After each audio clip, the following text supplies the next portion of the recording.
Hello बच्चों, कैसे हो? आपका स्वागत है त्रिपाण स्टडी सेंटर में। आज जो आपके समक्ष टॉपिक प्रस्तुत हुआ है कई मानने में काफ़ी महत्वपूर्ण है हर एक एग्ज़ाम व्यू से।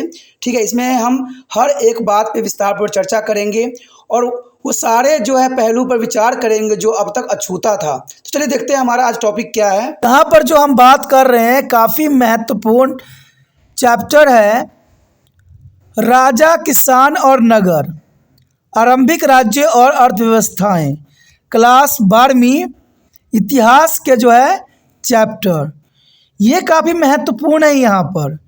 और हमारे समक्ष जो क्वेश्चन आया है काफ़ी महत्वपूर्ण है कि मौर्य प्रशासन की मुख्य विशेषताओं को हमने बताना है।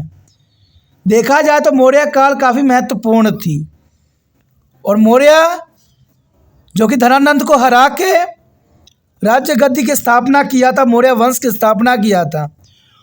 और इसमें सबसे महत्वपूर्ण योगदान चाणक्य का था, जिन्होंने चंद्रगुप्त मौर्य के उस काबिल बनाया और धनानंद को हराने में महत्वपूर्ण योगदान दिया।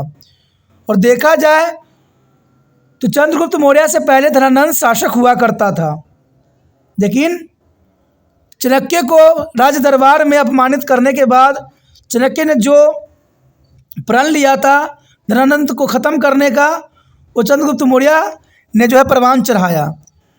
और देखा जाए तो मौर्य शासनकाल काफ़ी आगे तक बढ़ी। ये काफ़ी महत्वपूर्ण बात थी।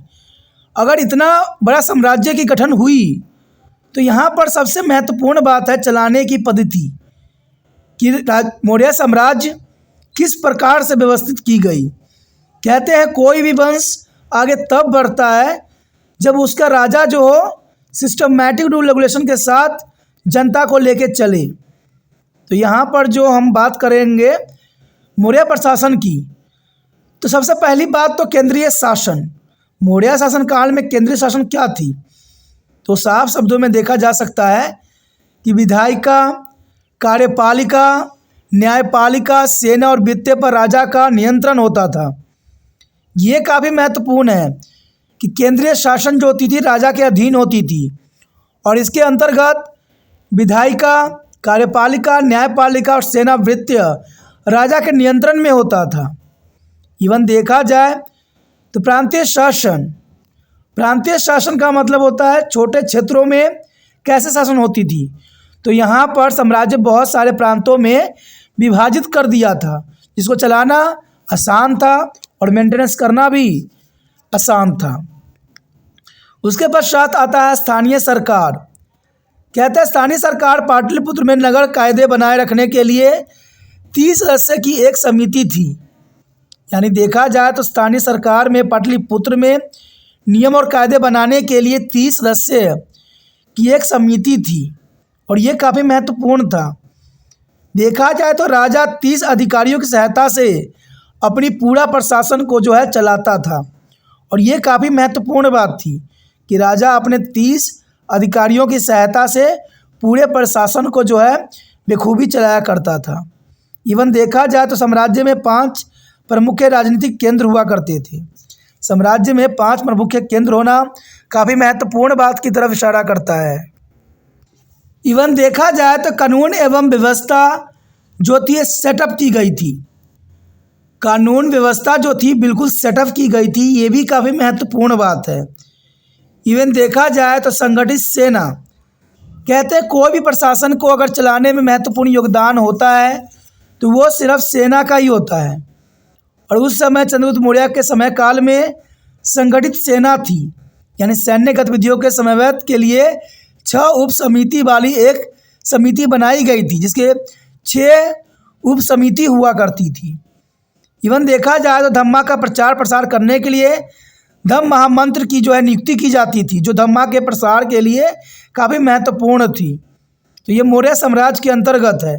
धम्मा जो है चंद्रगुप्त मौर्य द्वारा नहीं लाई गई थी, लेकिन इसका जो है पोता जो था अशोक, उसके द्वारा धम्मा का जो है प्रचार प्रसार किया गया। लेकिन देखा जाए तो धम्मा का प्रचार प्रसार के लिए यहाँ पर जो है धम्मा महामंत्र की नियुक्ति की गई, जो कि काफ़ी महत्वपूर्ण था। इवन देखिए तो भू राजस्व, सिंचाई और सड़कों के प्रबंधन के लिए अधिकारियों की नियुक्ति भी की गई, जो कि काफ़ी महत्वपूर्ण था कि भू राजस्व, सिंचाई, सड़कों के प्रबंधन के लिए ऊंचे अधिकारियों की नियुक्ति करना चंद्रगुप्त काल का सबसे महत्वपूर्ण उपलब्धियों में से एक माना जा सकता है। सबसे महत्वपूर्ण बात थी कि चंद्रगुप्त के शासन काल से लेकर उसके वंशज तक उन्होंने जो है जासूसी संस्था का भी मजबूती से पालन किया। यानी जासूसी की संस्था बहुत मजबूत थी और काफ़ी प्रभावी ढंग से काम भी कर रही थी। हमारे समक्ष अगला क्वेश्चन जो आया है काफ़ी महत्वपूर्ण है कि 600 ईसा पूर्व से लेकर 600 ईसा तक भूमि अनुदान एवं व्यापार की व्याख्या हमें करना है कि उसकी व्यवस्था कैसी थी। यानी 600 ईसा पूर्व से 600 ईस्वी तक, 600 ईसा पूर्व से लेके 600 ईस्वी तक भूमि अनुदान एवं व्यापार की व्यवस्था की हमने यहाँ चर्चा करना है और समझना है कि इस समय के दौरान में भूमि अनुदान और व्यापार किस प्रकार की व्यवस्था थी। कहते हैं प्रारंभिक शताब्दियों से भूमि के अनुदान को जो है शिलालेखों में दर्ज किया गया था। यानी भूमि के अनुदान को शिलालेखों में दर्ज किया गया था और कुछ शिलालेख तांबे की प्लेटों में दर्ज किए गए थे। यानी देखा जाए तो उस समय तांबे का प्लेट का उपयोग किया जाता था सारी बातों को नोट करने के लिए। जो अभिलेख बचे हैं वो हमें निम्नलिखित तथ्यों देते हैं। यानी कुछ हमें अभिलेख मिले हैं, बचे हुए हैं, जो हमें बताते हैं कि भूमि अनुदान धार्मिक संस्थाओं और ब्राह्मणों को दिया जाता था। और ये सब हमें कैसे पता चला? जो तांबे की प्लेट हमें मिली है उसमें इन्हीं प्रकार के अनुदान का जो है जिक्र की गई है कि भूमि अनुदान धार्मिक संस्थाओं या ब्राह्मणों को दिया जाता था। ब्राह्मणों को आमतौर पर राजा को भू राजस्व और अन्य देय भुगतान की छूट दी जाती थी। यानी देखा जाए तो ब्राह्मणों को राजा की तरफ से बहुत सी छूट दे दी जाती थी, क्योंकि राजा का मानना था कि वो ब्राह्मण है और ब्राह्मण को भुगतान से छूट देना उनकी प्राथमिकता थी। तो ये काफ़ी महत्वपूर्ण थे और वो सारे ही ब्राह्मण थे और ये अक्सर स्थानीय लोगों से यह बकाया वसूलने का अधिकार भी दिया जाता था कि ब्राह्मण को अक्सर स्थानीय लोगों से जो है बकाया वसूलने का अधिकार भी ब्राह्मणों को दी जाती थी। तो ये काफ़ी महत्वपूर्ण बात है। इवन देखें तो महिलाओं को भूमि जैसे संसाधनों तक स्वतंत्र पहुंच की उम्मीद नहीं थी।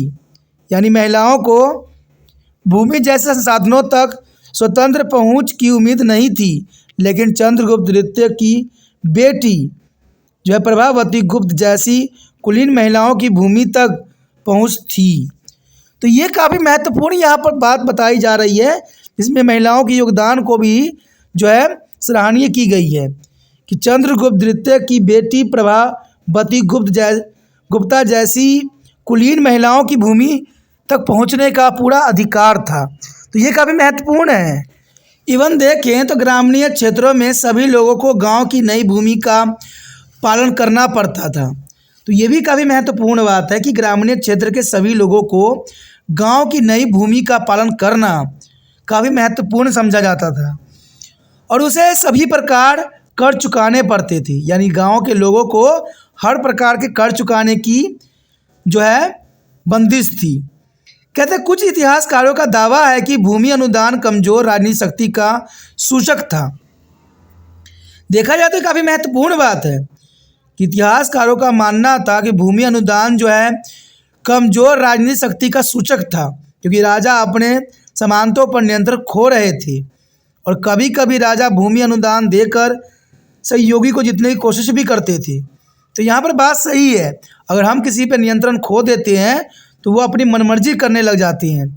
और यही ये बात यहाँ पर साबित होता है कि बहुत से इतिहासकार ने इस बात का जो है जिक्र किया है कि भूमि अनुदान कमजोर राजनीतिक शक्ति का सूचक था और राजा अपने सामंतों पर जो है नियंत्रण खो रहे थे, जिनके कारण कभी कभी राजा भूमि अनुदान देकर सहयोगियों के जीतने की कोशिश भी करते थे, जो काफ़ी महत्वपूर्ण है। इवन देखें तो भूमि अनुदान किसानों और राज्यों के बीच संबंधों में कुछ अंतर्दृष्टि प्रदान जरूर करती हैं। यानी देखा जाए तो भूमि अनुदान किसान और राज्य के बीच संबंधों में कुछ अंतर्दृष्टता जरूर प्रदान करते हैं, यानी अंतर्दृष्टता लाते हैं। तो ये काफ़ी महत्वपूर्ण है। देखा जाए तो 600 ईसा पूर्व से जो है 600 ईस्वी तक व्यापार की जो प्रणाली को निम्नलिखित तरीकों से समझा जा सकता है। तो ये काफ़ी महत्वपूर्ण बात रहेगी कि 600 ईसा पूर्व से 600 ईस्वी तक व्यापार प्रणाली की कैसे पद्धति थी। तो ये काफ़ी महत्वपूर्ण रहेगा कि 600 ईसा पूर्व से लेके 600 ईस्वी तक। देखा जाए तो 6ठी शताब्दी ईसा पूर्व से भूमि और नदी मार्ग उपमहाद्वीप को पार करते हुए विभिन्न दिशाओं में फैले हुए थे। 6ठी शताब्दी ईसा पूर्व से भूमि और नदी मार्ग उपमहाद्वीपों को पार करते हुए विभिन्न दिशाओं में फैले हुए थे। शासक ने कीमत के बदले सुरक्षा की पेशकश करके इन मार्गों को नियंत्रित करने का प्रयास भी किया। तो ये काफ़ी महत्वपूर्ण बात है कि विभिन्न दिशाओं में फैले हुए थे, लेकिन यहाँ पर देखा जाए तो शासक ने कीमत के बदले सुरक्षा की पेशकश करके इन मार्गों को नियंत्रित करने में महत्वपूर्ण योगदान दिया।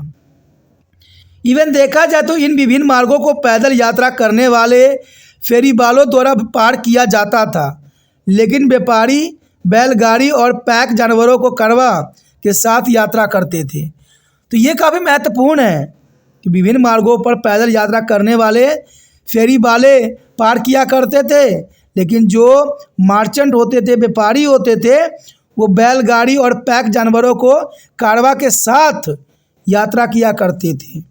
इवन देखा जाए तो समुद्री नाविक थे और उनके उद्यम जोखिम भरे लेकिन अधिक लाभदायक थे।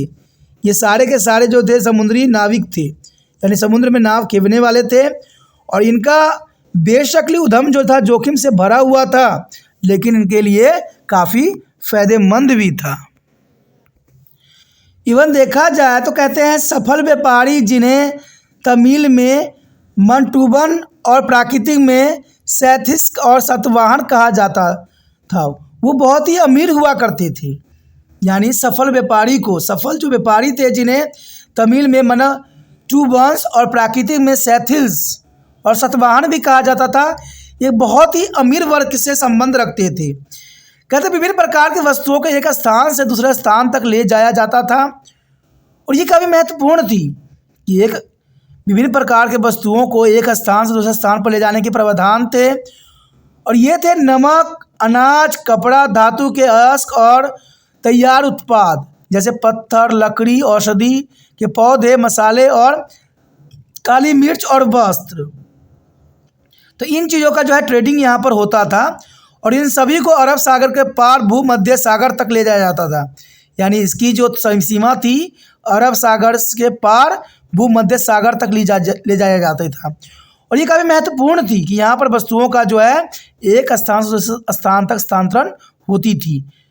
तो देखा जाए तो काफ़ी महत्वपूर्ण क्वेश्चन होता रहता है एग्जाम व्यू से। और हमारा क्वेश्चन अगला जो आया है और भी महत्वपूर्ण है कि अशोक के शिलालेख मौर्य के बारे में क्या बताते हैं। अशोक के शिलालेख से हमें मौर्य के बारे में क्या पता चलता है, और अभिलेख साक्ष्यों की सीमाओं का वर्णन करें कि जो अभिलेख है उनकी साक्ष्य का क्या सीमाएं हैं। तो ये काफ़ी महत्वपूर्ण यहाँ पर क्वेश्चन बन जाता है एग्जाम व्यू से। यदि हम बात करें अशोक के शिलालेखों के मौर्य के बारे में क्या इन्फॉर्मेशन देता है, तो मैं आपको बता दूं कि अशोक पहला शासक था जिसने अपने संदेश को पत्थरों की सतह पर यानी प्राकृतिक चट्टानों और पॉलिश किए गए स्तंभों पर खुदवाया था। यानी अशोक प्रथम था जिसने सारी इन्फॉर्मेशन जो है पत्थरों पर खुदवाई थी और उस पॉलिश चीज़ों पर खुदवाई थी, क्योंकि सारी की सारी बातें जो थी महात्मा बुद्ध के ज्ञानों का प्रदर्शन था। प्रमुख शिलालेख मौर्य शासन प्रशासन विशेषकर अशोक के बारे में ही बताती है। यानी जितना भी शिलालेख हमें मिला है सारे के सारे मौर्य प्रशासन विशेषकर अशोक के बारे में हमें सारी इन्फॉर्मेशन यहाँ प्रोवाइड्स करता है। और कुछ महत्वपूर्ण शिलालेखों की चर्चा हम यहाँ पर करेंगे कि आखिर उसकी क्या महत्व है। अगर हम पहले शिलालेख की बात करें तो शिलालेखों में अशोक के नाम का उल्लेख हमें कहीं नहीं मिलती है। यानी शिलालेखों में अशोक के नाम का उल्लेख हमें किसी भी शिलालेख में नहीं मिलती है कि एक्चुअली में कोई अशोक रहा हो। लेकिन वहाँ पर देखा जाए तो इसके बजाय हमें देवानाम पिया ये शब्द हमें वहाँ पर मिला है। देवानाम पिया यानी भगवान का प्रिय, और दूसरा नाम जो हमें मिला था प्रियदासी यानी देखने में सुखद, शीर्षक का उल्लेख जरूर मिला है। यानी यहाँ पर साफ हो जाता है कि कहीं भी शिलालेख में हमें अशोक का नाम का जो है जिक्र भी नहीं मिला है। उसके जगह पर हमें देवाना पिया और प्रियदर्शी शब्द जो है जरूर मिले हैं। अशोक की प्रसिद्धि और गौरव की इच्छा की निंदा भी की है। यानी देखा जाए तो हमें जो शिलालेखों से पता चला है उसमें अशोक के प्रसिद्धि और गौरव की इच्छा की निंदा भी की गई है। उन्होंने धम्मा की लोकप्रियता पर जोर दिया, ये बात भी हमें सारे शिलालेखों से हमें प्राप्त होती है। धम्मा में बड़े के प्रति सम्मान, ब्राह्मणों और सामाजिक जीवन त्यागने वाले के प्रति उदारता और दासों और नौकरों के साथ दयालु व्यवहार करना और अपने धर्म के अलावा अन्य धर्मों को परंपरा का सम्मान करना भी शामिल था। यानी देखा जाए तो धम्मा काफ़ी महत्वपूर्ण था, जिसमें बड़ों के प्रति सम्मान, ब्राह्मणों और संसारिक जीवन त्यागने वाले के प्रति उदारता की भावना रखना था और दासों और नौकरों के साथ दयालु व्यवहार करना था। इवन अपने धर्म के अलावा अन्य सभी धर्मों को जो है सम्मान देना भी धम्मा की बहुत ही काफ़ी महत्वपूर्ण विशेषता थी। तो ये सारे शिलालेखों में ही लिखी गई थी। लेकिन अब बात आती है लिमिटेशन की, यानी इनकी सीमाओं की। चलिए देखते हैं इनकी सीमाएं क्या है। यदि सर्वप्रथम हम बात करें शिलालेख साक्ष्य की सीमाओं की, तो ये काफ़ी महत्वपूर्ण रहेगा कि शिलालेखी साक्ष्य की क्या सीमाएं थी। सबसे प्रथम आता है तकनीकी सीमाओं की। तो तकनीकी सीमाएं क्या थी? कभी कभी अक्षरों को बहुत हल्के ढंग से उकेरा जाता है और इस प्रकार संदेह उत्पन्न होती है कि शिलालेख क्षतिग्रस्त भी हो सकते हैं या अक्षर गायब भी हो सकते हैं।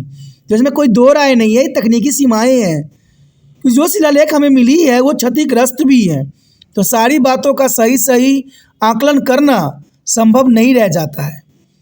इवन देखा जाए तो क्षतिग्रस्त या गुम पत्र कहते हैं कभी कभी शिलालेखों में महत्वपूर्ण अक्षर क्षतिग्रस्त या गायब भी हो जाते हैं और यह अभी शास्त्रों के लिए कार्य और अधिक कठिन बना देता है, क्योंकि जो बातें हमें चाहिए वो शिलालेखों से उड़ जाती है तो अधूरी बातें रहती है और अधूरी बातों से हम सारी बातों का पता नहीं लगा सकते, क्योंकि त्रिपाण संघ खुद ही ये बात बोलता है कि अधूरी जानकारी खतरनाक होती है।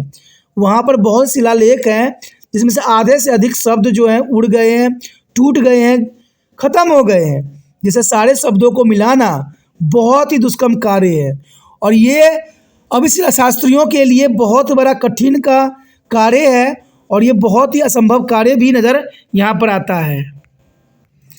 उसके बाद देखा जाए तो स्पष्टता की कमी, ये काफ़ी महत्वपूर्ण है। स्पष्टता की कमी कहते हैं शिलालेखों में प्रयुक्त शब्दों के सटीक अर्थ के बारे में निश्चित होना हमेशा आसान नहीं होता है। तो ये काफ़ी महत्वपूर्ण है कि शिलालेखों में प्रयुक्त शब्दों को सटीक अर्थ के बारे में निश्चित होना हमेशा ही आसान नहीं रहता है, जिनमें से कुछ किसी विशेष स्थान या समय के लिए विशिष्ट हो सकते हैं।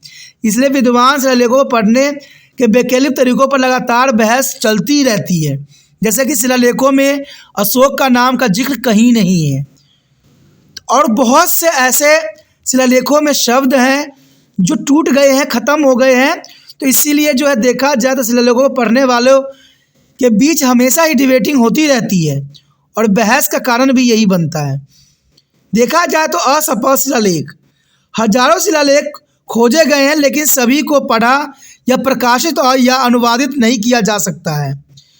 कई शिलालेख तो नष्ट भी कर दिए गए हैं और आज हमारे पास जो कुछ है वो शायद इसका एक अंश ही है। तो ये भी काफ़ी महत्वपूर्ण बात आता है कि हजारों शिलालेख खोजे गए हैं लेकिन अभी सभी को पढ़ा या प्रकाशित या अनुवादित नहीं किया जा सका है। कई शिलालेख नष्ट कर दिए गए हैं तो आज हमारे पास जो कुछ है वो शायद इसका एक अंश मात्र ही मौजूद है। उसके पश्चात आता है शिलालेखों की गैर प्रासंगिकता। काफ़ी महत्वपूर्ण है शिलालेखों की गैर प्रासंगिकता। कहते हैं शिलालेखों की रचना सामान्यतः देखा जाए तो राजाओं और संरक्षणों के प्रशासन में की जाती है। तो ये काफ़ी महत्वपूर्ण है कि शिलालेखों की रचना सामान्यतः राजाओं और संरक्षणों की प्रशंसा में की जाती है, इसमें कोई दो राय नहीं है। जितने भी इतिहास लिखी गई है, चाहे राजा अच्छा हो या बुरा, उसके विषय में हमेशा अच्छी ही बातें लिखी जाती है। तो इसमें कोई दो राय नहीं है कि राजाओं और संरक्षणों की प्रशंसा में की जाती है, और वह सब कुछ जो आर्थिक और राजनीतिक रूप से महत्वपूर्ण है शिलालेखों में दर्ज नहीं किए जाते हैं। ये बात भी सत्य है कि जो सच्चाई होती है, जो ज़रूरी बातें होती है, उन सभी बातों को शिलालेख में दर्ज नहीं किया जाता है। उदाहरण के लिए नियमित कृषि अभ्यास, आम आदमियों के सुख और दुख का शिलालेखों में उल्लेख नहीं किया जाता है। ये काफ़ी महत्वपूर्ण है कि सारे कृषि अभ्यास हो, आम आदमियों के सुख दुख हो, शिलालेखों में उल्लेख नहीं किया जाता है। और इस प्रकार अभी शिलाशास्त्रियों के लिए केवल शिलालेखों पर निर्भर रहकर किसी समाज को पूरी तरह से तस्वीर देना कठिन हो जाता है। तो ये काफ़ी महत्वपूर्ण बात है कि अभी शिलाशास्त्रियों के लिए केवल शिलालेखों पर निर्भर रहकर किसी भी समाज की पूरी तरह से तस्वीर देना एक बहुत ही दुष्कर्म कार्य यहाँ पर नज़र आता है। हमारा अगला क्वेश्चन जो है काफ़ी महत्वपूर्ण है कि कुषाण और गुप्त साम्राज्य के दौरान राजस्व की धारणाओं का संक्षेप वर्णन करें। जब कुषाण और गुप्त साम्राज्य थे तो उन समय वो लोग किस प्रकार की धारणाओं से ग्रसित थे, किस प्रकार की धारणाएं वो लोग लेते थे। तो यहाँ पर काफ़ी महत्वपूर्ण दिलचस्प क्वेश्चन बनने वाला ये कि कुषाण और गुप्त साम्राज्य के दौरान राजस्व की राजधाराओं जो धारणाएँ थी वो किस प्रकार की थी। कहते हैं पहली शताब्दी ईसा पूर्व में कुषाणों ने मध्य एशिया से उत्तर पश्चिमी भारत तक जो है फैले एक विशाल साम्राज्य पर शासन किया करते थे। ये काफ़ी महत्वपूर्ण बात है कि पहली शताब्दी ईसा पूर्व में कुषाण ने मध्य एशिया से उत्तर पश्चिमी एशिया भारत तक फैले एक विशाल साम्राज्य पर शासन किया करते थे। कहते हैं इनके इतिहास का पुनर्निर्माण शिलालेखों और पाठ्य परंपराओं से किया जाता गया है। यानी इनके इतिहास जो है पुनर्निर्माण शिलालेखों और पाठ्य परंपराओं से की गई है, जो कि काफ़ी महत्वपूर्ण है। इवन देखा जाए तो राज सत्ता की जो धारणाएं वो प्रदर्शित करना चाहते थे वो शायद उनके सिक्के और मूर्तियों में सबसे अच्छी तरह से प्रमाणित भी किया है। यानी कुषाण हो या गुप्त साम्राज्य हो, उनके बारे में सबसे अधिक हमें जो इन्फॉर्मेशन मिली है वो सिक्कों से मिली है या मूर्तियों से मिली है, और इन्होंने प्रमाणित भी किया कि इस समय इनकी काफ़ी महत्वपूर्णता थी। इवन देखा जाए तो कुषाण शासकों की विशाल मूर्तियाँ मथुरा और अफगानिस्तान में भी मिली हैं। यानी कुषाण शासकों की विशाल मूर्तियाँ मथुरा और अफगानिस्तान में मिली है। तो ये काफ़ी महत्वपूर्ण धारणाएं हैं जो हमें उस समय काल में मिली है। और मथुरा अफगानिस्तान हो, सभी क्षेत्रों में कुषाण शासकों की बहुत सी चिन्ह जो है हमें मिली है। इससे ये पता लगता है कि इनका जो फैलाव थी मथुरा से लेकर अफगानिस्तान तक थी, और इनका व्यापार पद्धति इन सारे क्षेत्रों में चलाई जाती थी। तो ये काफ़ी महत्वपूर्ण बात है। देखा जाए तो कुछ इतिहासकारों के अनुसार यह प्रवृत्ति इस बात की ओर भी संकेत करती है कि कुषाण स्वयं को भगवान के समान समझते थे। यानी देखा जाए तो जितने भी राजा हुए अपने आप को भगवान का जो है दर्जा हासिल करना चाहते थे। तो ये बहुत से इतिहासकार का ये प्रवृत्ति रही है, और इन्होंने संकेत भी दिया है कि कुषाण स्वयं को भगवान के समान समझते थे। और कई कुषाण शासकों ने तो यहाँ तक देवपुत्र का भी टाइटल ग्रहण किया। देखा जाए तो कई कुषाण शासकों ने देवपुत्र का जो है टाइटल ग्रहण किया। इसका अर्थ होता है भगवान का पुत्र। कहते इसका धारण किया, और शायद वह चीनी नेताओं से काफ़ी प्रभावित थे, क्योंकि चीनी खुद को जो है स्वर्ग का पुत्र किया कहा करते थे। यानी देखा जाए तो जितने भी राजा महाराजा हुए या जितने भी बाबा हुए वो सब के सब अपने आप को जो है ईश्वर के पुत्र के रूप में परिभाषित किया। तो ये परंपराएं आज से नहीं है, पुराने समय काल से है। जो लोग स्वयं को जो है ईश्वर का पुत्र बना के धरती पे अपने आप को महानता की कसौटी पे खड़ा उतरना चाहते हैं। और ये बात कुषाणों ने के साथ साथ जो है चीनी लोगों ने भी ऐसी पद्धतियों का जो है अनुसरण किया। कुषाण ने अपने आप को देवपुत्र के रूप में परिभाषित किया, यानी भगवान का पुत्र। वहीं चीनी शासक जो थे वो खुद को स्वर्ग का पुत्र कहा करते थे। यानी देखा जाए तो जनरली दोनों का अर्थ यही होता है कि वो ईश्वर का पुत्र है और वो ईश्वर के ही समान है, यानी उसको सारे जनता जो है भगवान के रूप में दर्जा दे। तो ये कोई बड़ी बात नहीं थी, ऐसा परंपरा कहते हैं पुराने समय में भी चलता था और आज में भी है। आज भी देखिए बहुत से जो बाबा लोग हैं अपने आप को सोचते हैं कि मैं भगवान का पुत्र के रूप में हूँ, लोग मुझे चाहें, और लोग भी उनको उसी तरह जो है दर्जा भी देते हैं, उन पे पागल हो जाते हैं।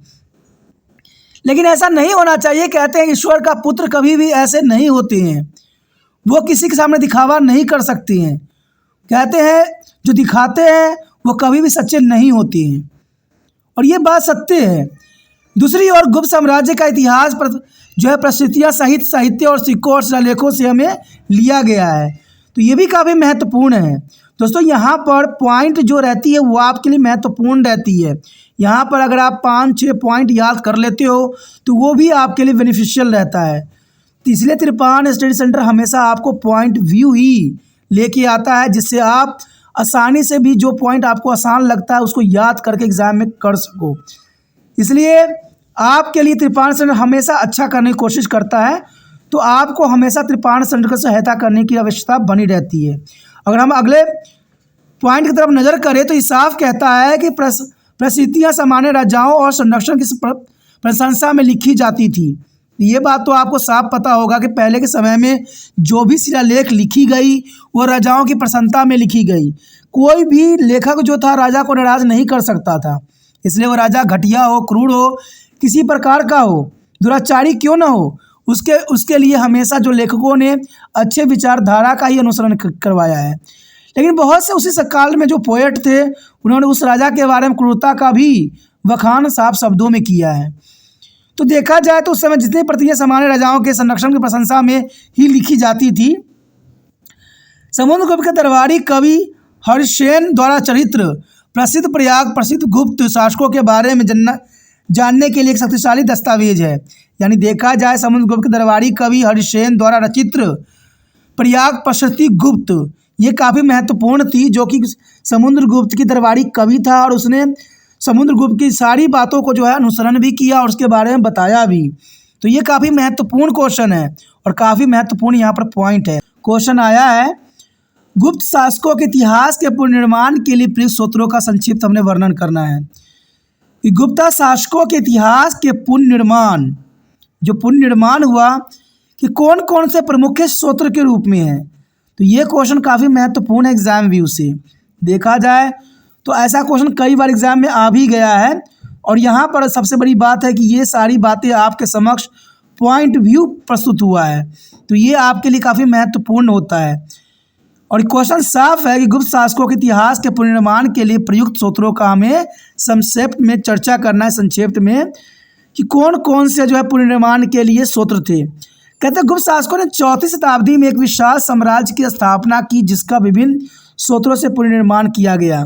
यानी देखा जाए तो गुप्ता शासक जो था 4वीं शताब्दी में एक बहुत ही बड़ा एम्पायर जो है यहाँ पर खड़ा किया, और इन सब के बारे में हमें इनके सूत्रों के बारे में निम्नलिखित तरीकों से समझा जा सकता है, और ये काफ़ी महत्वपूर्ण रहेगा। देखा जाए तो शिलालेख जो है पत्थर, धातु आदि जैसे कठोर सतहों पर उकेरे गए हो लेख थे। यानी देखा जाए तो शिलालेख, अगर हम सबसे पहली बात करें तो शिलालेख जो होते हैं पत्थर, धातु आदि जैसे कठोर सतहों पर उकेर के बनाए गए हैं, यानी उसको उभारा गया है। तो ये काफ़ी महत्वपूर्ण है, और पुराने समय में पत्थर और धातु जो थे काफ़ी महत्वपूर्ण थे अपने विचार प्रकट करने के लिए, और उनको या तो छापा जाता था या उनको काट काट के जो है बनाई जाती थी, जो काफ़ी महत्वपूर्ण है। ये आम तौर पर कवियों द्वारा विशेष रूप से राजाओं और सामान्य रूप से संरक्षणों की प्रशंसा में लिखे गए थे।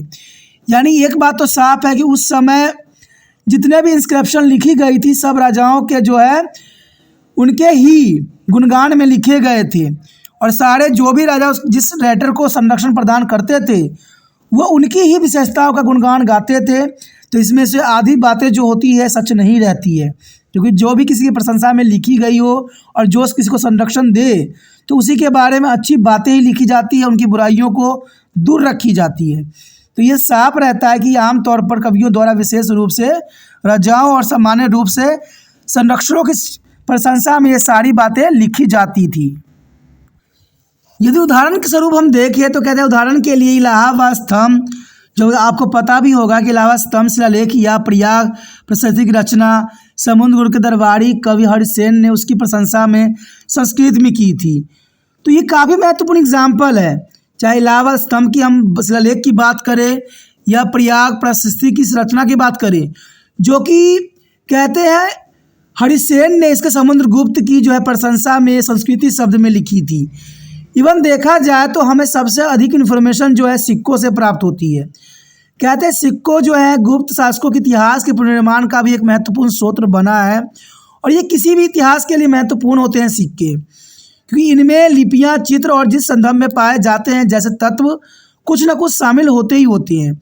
कोई भी सिक्के हों, कोई भी लिपियां हों, कहते हैं उस संदर्भ में जिस समय ये बनाई गई थी, जिस समय ये निर्माण हुआ था, उसकी कोई ना कोई विशेषता नज़र आती है। जैसे आपको पता ही है कि गुप्ता का जो है सिक्कों में जो है बीना बजाते हुए दिखाया गया है। इवन कि बहुत से ऐसे चित्र हैं जिनमें इन सब बातों को काफ़ी विस्तार पूर्वक चर्चा की गई है, और वो सारे सिक्के में ही होते हैं। कहीं सिक्के में उस समय की हालतों का वर्णन होती है। तो ये सिक्के जो होते हैं काफ़ी महत्वपूर्ण होते हैं, क्योंकि सिक्कों में जो है लिपियां के साथ साथ चित्र भी पाए जाते हैं, जो उस समय काल के लिए काफ़ी महत्वपूर्ण होता है।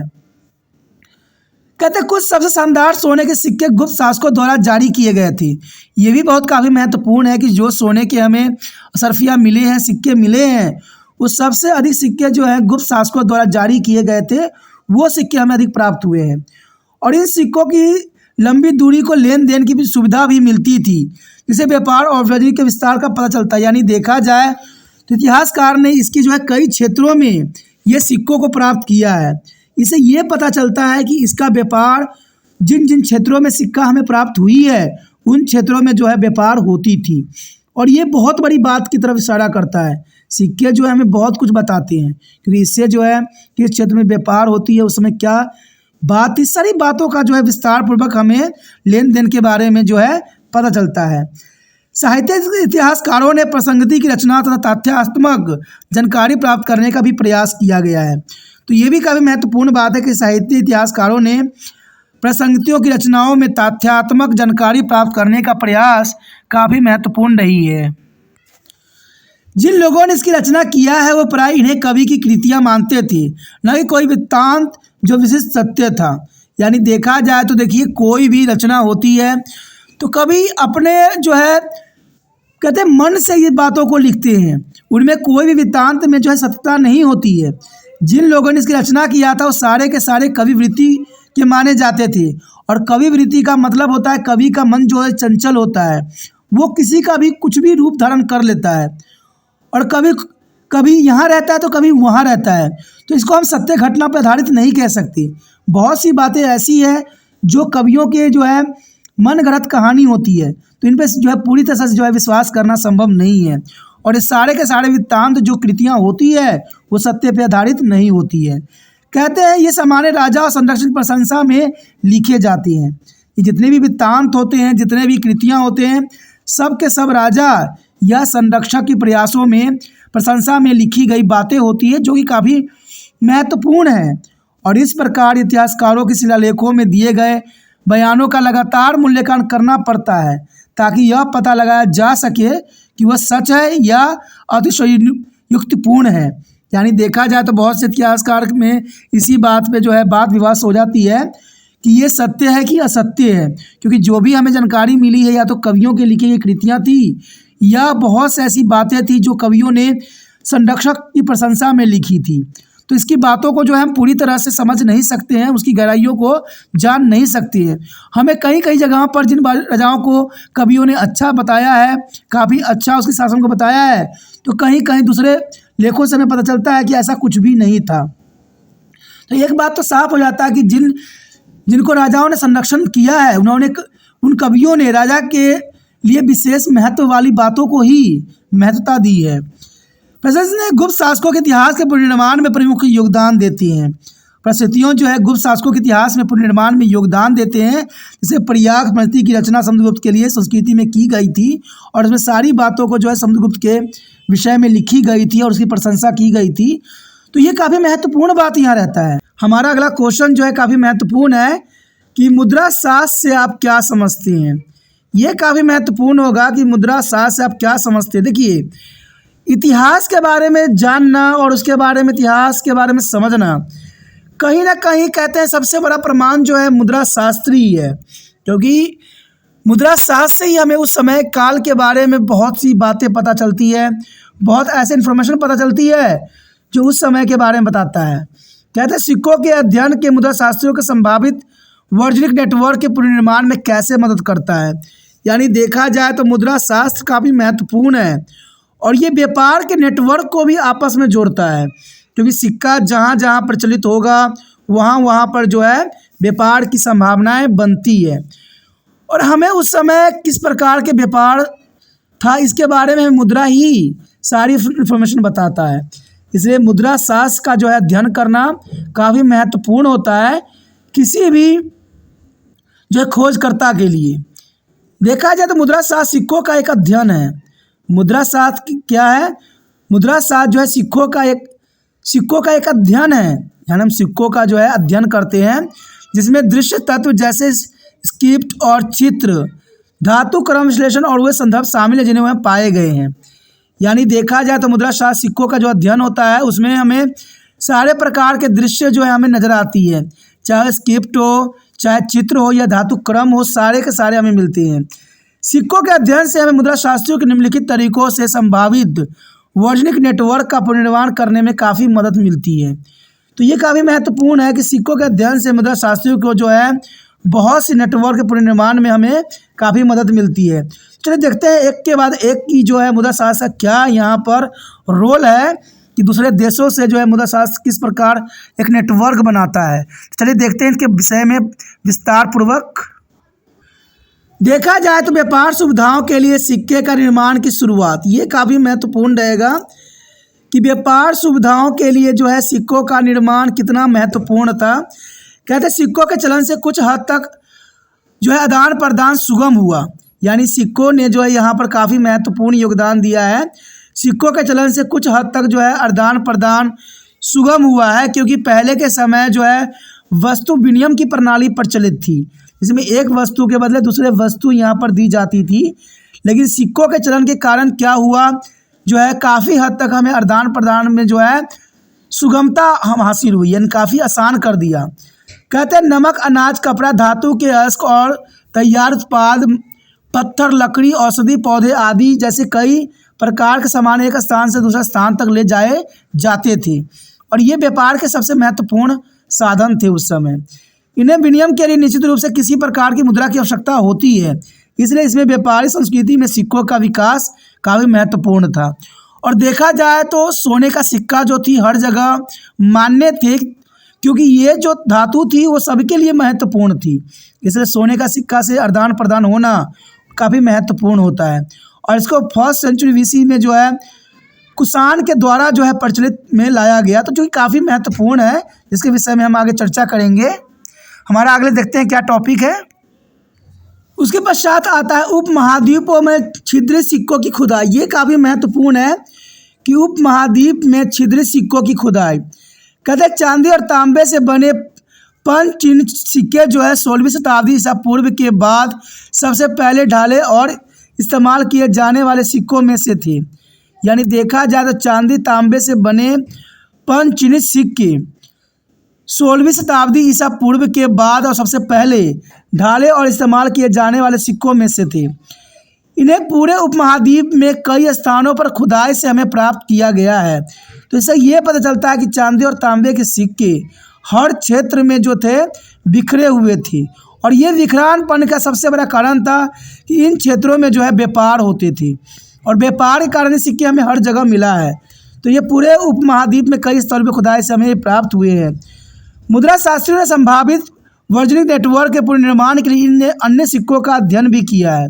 यानी देखा जाए तो जो मुद्रा शास्त्री होते हैं उन्होंने संभावित वाणिज्यिक नेटवर्क को पता करने के लिए इन सिक्कों को जो है बहुत गंभीरतापूर्ण और बहुत ही महत्वपूर्ण तरीके से अध्ययन भी किया है। उसके पश्चात आगे आता है जारीकर्ता प्राधिकारी के रूप में राजा, व्यापारी और बैंकर। देखा जाए तो जारीकर्ता के रूप में राजा होते थे या व्यापारी होते थे या बैंकर होते थे। मौर्य सहित विशिष्ट शासक राजवंशों के छिद्र सिक्कों पर प्रतीकों की पहचान करने के प्रयासों से पता चलता है कि ये राजाओं द्वारा जारी किए गए थे, और यह भी संभव है कि व्यापारी, बैंकर और शहरी लोगों ने इसे कुछ सिक्कों को जारी किए हों। यानी सिक्कों से के अध्ययन से हमें ये पता चलता है कि बहुत से सिक्कों का जो है यहाँ पर प्रचलन जो है राजाओं के द्वारा की गई थी, लेकिन कई सिक्के ऐसे भी थे जिनको व्यापारी, बैंकर या शहरी लोगों ने चलाए हों, इसमें कोई दो राय नहीं है। यानी देखा जाए तो उस समय आम व्यक्ति भी सिक्कों का प्रचलन करते थे। अगर देखें तो यूनानियों और प्रथानियों के साथ कुषाण सिक्कों की समानता, यानी ये सिक्कों की समानता भी इस बात को उजागर करता है कि एक के बाद एक जो है दूसरे व्यक्ति ने उसको देखा हुआ दूसरे सिक्कों को बनाया है।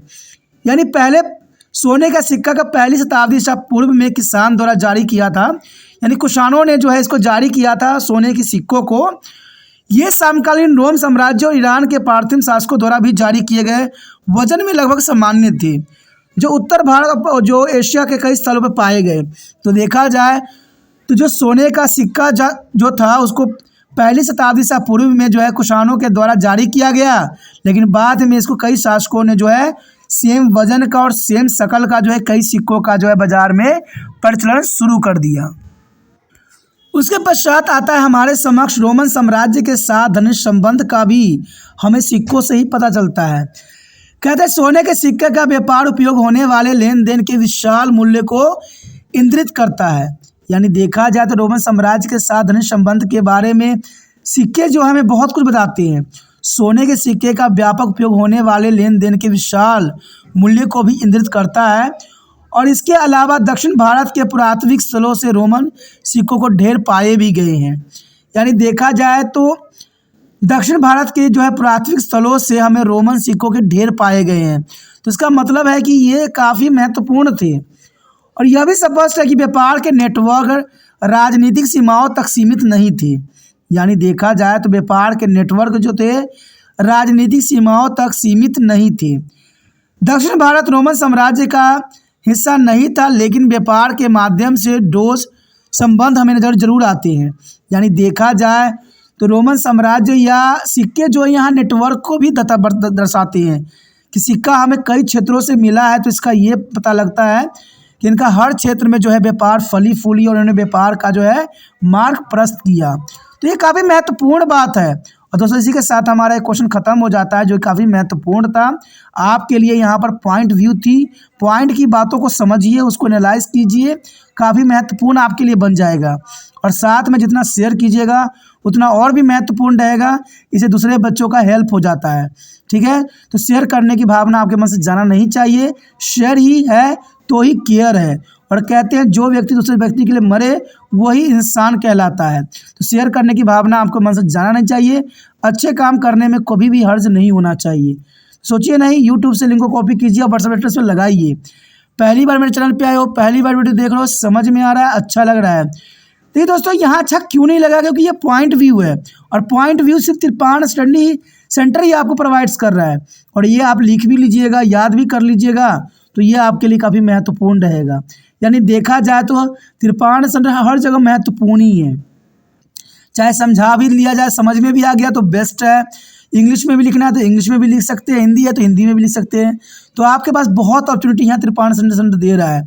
और पॉइंट व्यू तो कहते हैं आज के समय में टीचरों का फेवरेट बन गया है। जो बच्चे पॉइंट व्यू लिखते हैं उनको पूरा मार्क्स आता है, जो पैराग्राफ बना के लिखते हैं उनको नंबर टीचर कम देता है। और तिरपान सेंटर को जनरल सी बात है, बच्चों के लिए अधिक से अधिक मार्क्स प्राप्त करने का जरिया बनना चाहता है, और वो समझ वाली, जिसमें बच्चों को समझ भी हो, इसलिए इन सब बातों का अनुसरण करवाया जाता है। और आप चाहते हो कि और भी वीडियो आपको प्राप्त इसी प्रकार होता रहे, चैनल को सब्सक्राइब कर लीजिए। सब्सक्राइब कीजिएगा तभी जो है नोटिफिकेशन मिलेगा।